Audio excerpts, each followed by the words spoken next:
Os incentivos fiscais aos defensivos agrícolas aprovados na reforma tributária de 2023 estão no centro de um debate acirrado entre produtores rurais que defendem a redução de custos para a competitividade do setor e críticos que alertam para possíveis impactos ao meio ambiente e à saúde.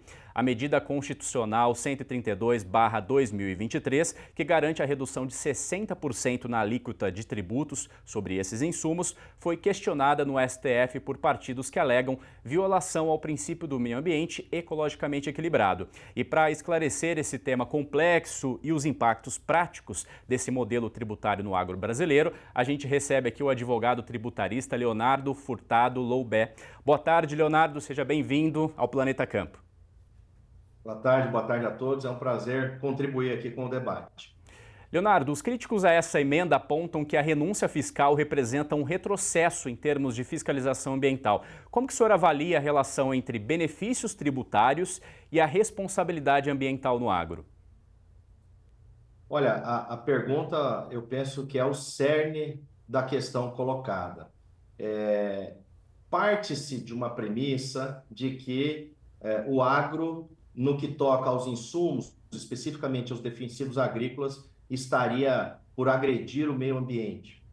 Ocorre que, em primeiro lugar, essa tentativa de se sobretaxar, de se aumentar a carga tributária no agro, sob essa premissa, sob essa justificativa, ela não se sustenta. E eu digo por quê. Como eu disse, em primeiro lugar, porque o uso de defensivos agrícolas há décadas. Os defensivos são utilizados há décadas no Brasil, não só no Brasil, em todo o mundo. E a grande questão colocada é a premissa, repito, de que o direito tributário, de que a tributação seria a solução de todos os problemas. Na verdade, a tributação é apenas uma das formas para se adequar à carga tributária incidente sobre toda a cadeia econômica brasileira, não só no agro, de tal modo que no mínimo questionável o porquê desse direcionamento em cima do agronegócio brasileiro. E quais seriam as consequências econômicas imediatas para o setor agropecuário, Leonardo, caso o STF decida suspender os benefícios fiscais previstos na reforma tributária? Márcio, o ponto também é relevante na medida em que, se nós olharmos a cadeia do agro como um todo, desde da etapa de fornecimento de insumos, o chamado antes da porteira, chegando ao produtor rural, a atividade produtiva em si dentro da porteira, até os adquirentes no depois da porteira, é curioso perceber que o produtor rural, que no Brasil mais de 90% dos produtores são pessoas físicas, é uma das poucas atividades em que eu tenho uma pessoa física ao centro e dois segmentos econômicos formados por conglomerados, por empresas multinacionais, no antes e no depois. Ou seja, no final das contas, eventual alteração, mudança nesse mecanismo aprovado pelo Congresso Nacional acabaria por acarretar, sim, um aumento de carga tributária ao produtor. Eu insisto nessa tecla, não é o produtor que fixa o preço nem dos insumos, nem da atividade produtiva dele. É o mercado mundial, é o mercado internacional que passa por sazonalidade, por controle,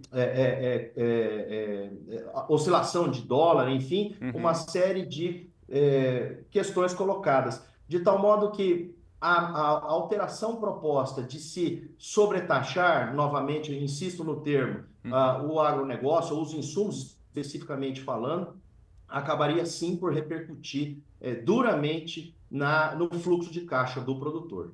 E o argumento de que a desoneração dos defensivos agrícolas incentiva o uso indiscriminado desses produtos faz sentido? Ou o controle existente nos registros e aprovações é suficiente para garantir um uso responsável, Leonardo?